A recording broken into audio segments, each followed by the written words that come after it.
पवित्र जलभाण्डेषु मन्त्रैः तोयं क्षिपेततः शुद्धीकृत्य यथा न्यायं शीतवस्त्रेण साधकः।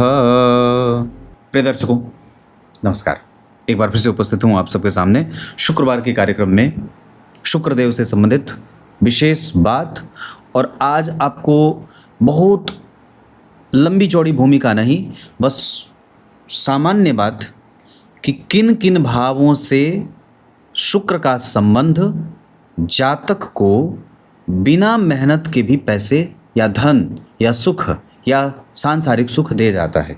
आज का कार्यक्रम बड़ा विशेष है और बहुत संक्षिप्त है, इस वजह से उसे आप अगर हो सके तो नोट डाउन कर लिया करें।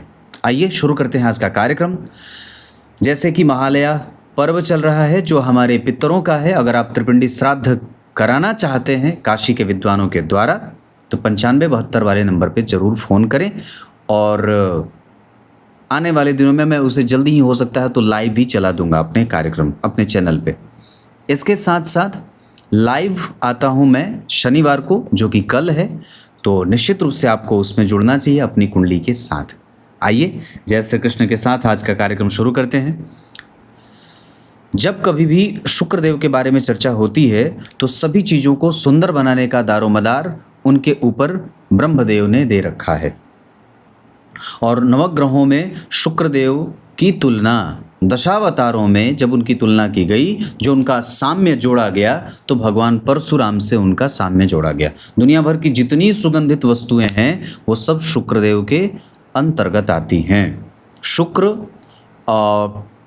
व्यक्ति को अगर उसकी कुंडली में अच्छे हैं तो अपने दाम्पत्य का, अपने अनुभवों का, अपने सांसारिक सुखों का अच्छा मेल उसे मिल जाता है। लेकिन अगर शुक्र कमज़ोर हैं तो व्यक्ति विरह की अग्नि में जलने वाला भी होता है। मतलब उसके अंग काम प्रायः कम करते हैं, उसकी जीर्णता, जो अजीर्ण जैसे होते हैं ना, पेट में अजीर्ण हो गया, पाचन तंत्र गड़बड़ रहती है, स्वास्थ्य में परेशानी प्रायः बनी रहती है। नेत्र की ज्योति के कारक होते हैं शुक्रदेव, है ना। इस वजह से किन भावों में शुक्रदेव बिना मेहनत के भी कई बार पैसे दे जाते हैं। लग्न में शुक्रदेव अगर बैठे हैं तो ये आपको बिना मेहनत के भी पैसे दे जाएंगे। शुक्रो दश सहस्त्राणी, शास्त्रकार लिखते हैं 10,000 दोषों का शमन शुक्रदेव लग्न में बैठ करके कर देते हैं। उसके बाद जन्म कुंडली के धन भाव में बैठे शुक्रदेव व्यक्ति को बिना मेहनत के धन दे जाते हैं। मतलब आप बैठ करके धन कमाएंगे। अगर इसके साथ राहु या इस भाव के स्वामी 1 से लेकर 12 तक में जो बनते हो वो बैठे हैं, तब तो ये बात और भी ज़्यादा मजबूत हो जाएगी। मतलब मेरे कहने का अर्थ है कि अगर आपकी कुंडली के द्वितीय भाव में शुक्रदेव बैठे हैं तो आपको वो बिना मेहनत के भी धन दे जाते हैं। मतलब आपको फिर शारीरिक श्रम ज़्यादा नहीं करना पड़ता है। उसके बाद जन्म कुंडली के तीसरे भाव में जो शुक्रदेव होते हैं वो बड़ी मेहनत से धन देते हैं। इसका अर्थ होगा कि हो सकता है कि जन्म कुंडली के तीसरे भाव में अगर आपकी कुंडली में शुक्रदेव चाहे कितने ही अच्छे यानी कि उच्च के ही क्यों न बैठे हों, पर फिर भी आपको आपके जीवन में भाग दौड़ देखने को मिलेगी।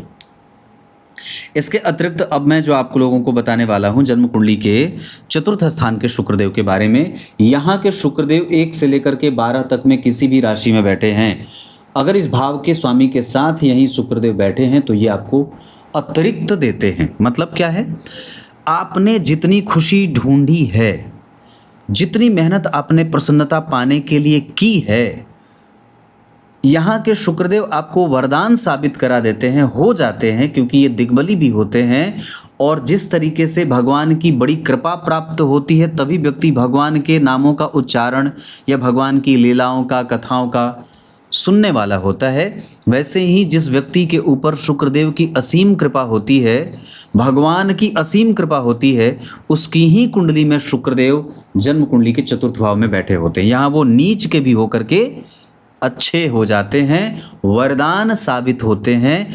एक छत्र राज्य करने वाला भगवान के ही इच्छा उसकी जो होगी वो सामने से भगवान उसकी पूरी करेंगे, सोच सोच करके सारा आप देख लीजिए, ऐसी बात होती है। जन्म कुंडली के पंचम भाव के शुक्रदेव अगर जन्म कुंडली में बैठे हैं आपकी कुंडली में, तो ये आपको पेट से रोगी बनाते हैं। मतलब यहाँ पे आपको हो सकता है कि स्वास्थ्य से संबंधित समस्या हो और संतान से संबंधित समस्या हो, और यहाँ पे उतने अच्छे परिणाम नहीं दे। मतलब ठीक है, उतना भी अच्छा नहीं है सामान्यतया। अब आप ज़रा तुलना करके देखें तो सबसे ज़्यादा मैंने यहाँ की प्रशंसा की है, यहाँ की भी की है, लेकिन लग्न, धन और चतुर्थ में अच्छे परिणाम देते हैं। अगर हम तुलना की बात करते हैं, अगर कंपैरिजन करते हैं, तो लग्न में अगर 4% का फल शुक्रदेव दे रहे हैं, तो आप सीधा यहाँ 16% फल प्राप्त कर रहे हैं सिर्फ बैठ जाने से, है ना। उसके बाद अगर यहाँ ये 2% परिणाम कर रहे हैं, तो हो सकता है कि यहाँ पे ये थोड़े कम या लगभग 3-3.5% परिणाम करेंगे। क्लियर है। यहां पे ग्रह आलसी बना देता है। तीसरे भाव के जो शुक्रदेव होते हैं वो व्यक्ति को आलसी बना देते हैं, पक्की बात है। उसके बाद अब मैं आप लोगों का ध्यान उस भाव पे लेके आता हूं जहां पे आप लोग कई बार उतनी सोचे भी नहीं होंगे। जन्म कुंडली के अष्टम भाव में शुक्रदेव अगर बैठे हैं मेष राशि से लेकर के मीन राशि तक, और अगर शुक्रदेव यहाँ बैठे हैं, तो आप मान के चलिए कि यहाँ ये अचानक से धन देते हैं, मतलब रैंडम एक्सेस जिसको बोलते हैं।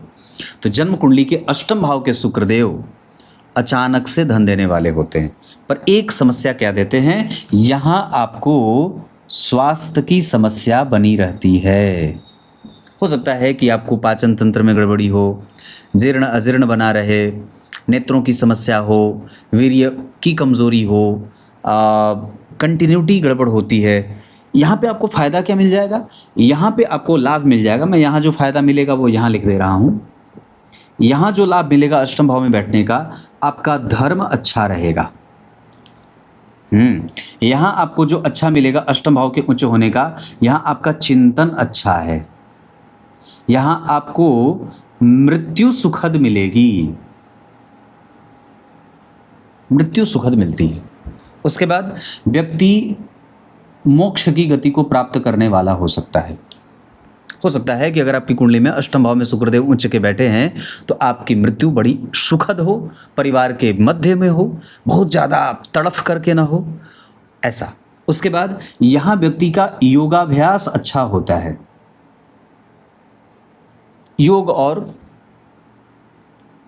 इन सभी विषयों पे उसकी बड़ी अच्छी पकड़ होती है। व्याकरण व्यक्ति का बड़ा अच्छा रहता है। जिस व्यक्ति की कुंडली में अष्टम भाव में शुक्र होते हैं, उसका व्याकरण अच्छा है। आधुनिक विषय में आप उसे जनरल नॉलेज कह दें या फिर उसे अंग्रेजी ग्रामर कह दें, अंग्रेजी ग्रामर ही कहते हैं, अंग्रेजी ग्रामर कह दें। जिसकी कुंडली में अष्टम भाव के शुक्र अच्छे हैं, उसको इतने सारे सुख मिल जाते हैं। एक पक्ष और भी बढ़िया होगा जो बता देता हूँ। यहाँ अगर आपकी कुंडली में अष्टम भाव में शुक्रदेव अच्छे हैं, तो आपको ना सास का सुख अच्छा मिलेगा।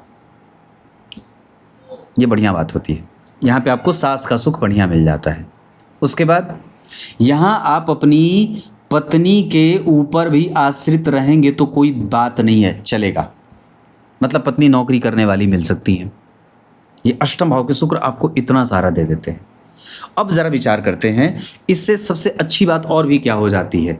चूंकि आप ये बात जानते हैं कि लग्न से ज़्यादा, केंद्र चतुष्टय का सिद्धांत क्या कहता है कि लग्न से बलवान चौथा भाव, चौथे भाव से बलवान। अगर कोई ग्रह लग्न में बैठ करके 5% परिणाम कर रहा है, तो यहाँ पे वो 10% परिणाम करेगा, यहाँ पे वो 15% परिणाम करेगा, और यहाँ पे वो 20% का परिणाम करेगा। सीधा बिल्कुल यहाँ पे वो 20% का परिणाम करेगा।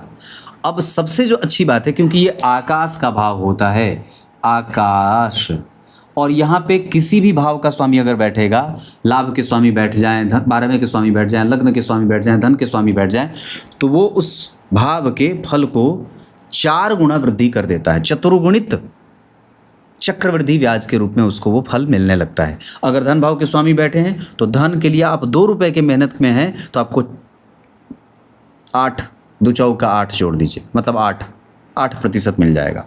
ऐसा उसकी दशा आएगी तो आपको अचानक से बहुत सारी चीज़ें दे जाएंगी। पद जो आपको हो सकता है कि आप एक प्रमोशन के लिए सोचते होंगे, हो सकता है कि आपको वो प्रमोशन एक से अधिक जल्दी पटापट हो जाए, धड़ाधड़। ऐसा। तो ये जन्म कुंडली का दशा भाव है। इसके बाद आप अगर विचार करें तो जन्म कुंडली के दशम स्थान में अगर शुक्रदेव बैठे हैं तो अगर ये अकेले बैठेंगे, अगर शुक्र यहाँ अकेले बैठे हैं तो फिर ये आपको कंफ्यूज करते हैं, मतलब ये भ्रम में रखते हैं और आपकी जानकारी पे आपका विश्वास थोड़ा कम रहता है।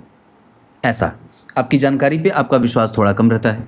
अगर शुक्रदेव यहाँ अकेले नहीं बैठे हैं और किसी अन्य ग्रह के साथ बैठे हैं, कोई भी अन्य ग्रह यहाँ बैठा है, सूर्य, चंद्रमा, मंगल, बुध, गुरु, शनि, राहु, केतु, तो ये आपको फिर पद वृद्धि का योग लगा देते हैं। फिर व्यक्ति को पद वृद्धि हो जाती है, उसका पद बढ़ जाता है। अगर शुक्र की दशा आ जाएगी तब ये ज़्यादा लागू होगा।